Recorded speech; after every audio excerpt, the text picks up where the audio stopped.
इस कार्यक्रम के पुण्यार्चक हैं संस्कार सागर पंचपलियती इंदौर।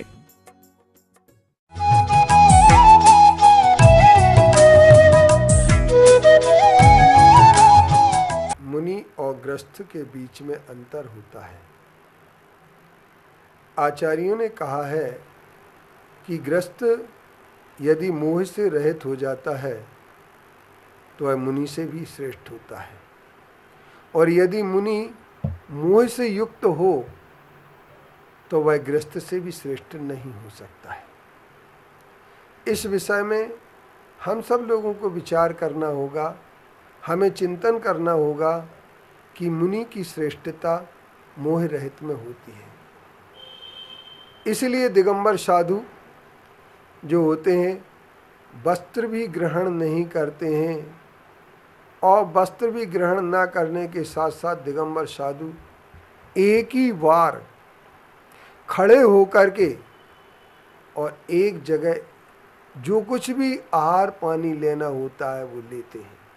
लेकिन इसमें सबसे बड़ी बात ये है कि बार बार नहीं खाते हैं, बार बार पीते नहीं हैं, और ना ही बार बार वो अपने शरीर से मोह रखते हैं, क्योंकि वस्त्र ग्रहण वही करता है जिसे शरीर से मोह होता है।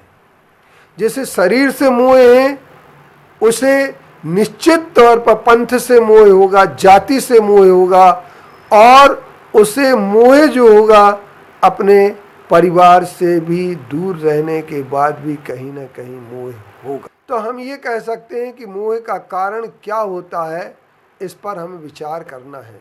तो मोह का सबसे बड़ा कारण यह है कि अगर साधु बनने के बाद भी जाति पंथ और संप्रदाय से जुड़ कर के बात करते हैं, अपनी जाति को श्रेष्ठ सिद्ध करने में लगे रहते हैं, यदि अपने पंथ में ही विमोहित होते रहते हैं और अपने छोटी दकियानूसी सोच के साथ चलते हैं, क्योंकि छोटी सोच वाला और पैर से मोच वाला कभी आगे नहीं बढ़ सकता है, वह तो सिर्फ एक संकीर्ण दायरे में ही रह जाएगा।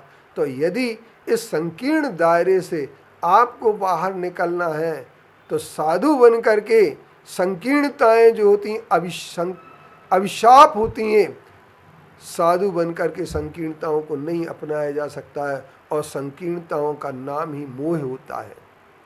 तो जो साधु बन जाते हैं और मोह को नहीं छोड़ पाते हैं, ऐसे साधु बनने के बाद भी संकीर्णताओं में रहते कुएं के मेंढक जैसे हो जाते हैं। इसलिए हमारे साधुओं ने वस्त्र का त्याग करके प्रकृति रूप निर्दोष जीवन को उन्होंने अपनाया है। प्रकृति रूप निर्दोषता, ऐसी निर्दोष रूप से नग्न होने वाले, निराभरण, आभरणों से रहित, वस्त्र से रहित, शस्त्र से रहित, श्रृंगार से रहित, सब चीज़ों से रहित हो जाते हैं।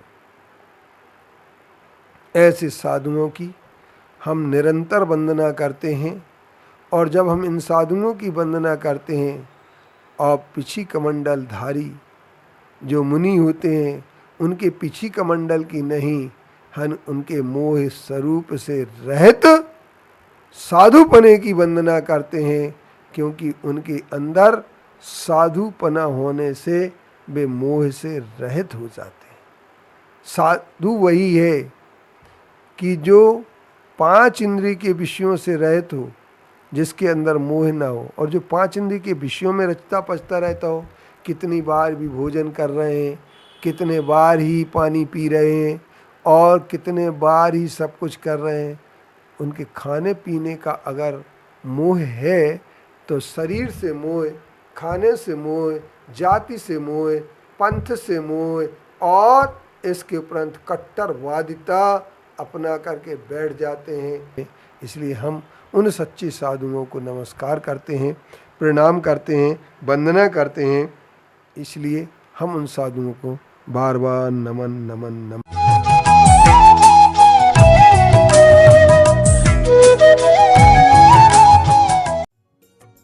इस कार्यक्रम के पुण्यार्चक थे संस्कार सागर पंचपलियती इंदौर।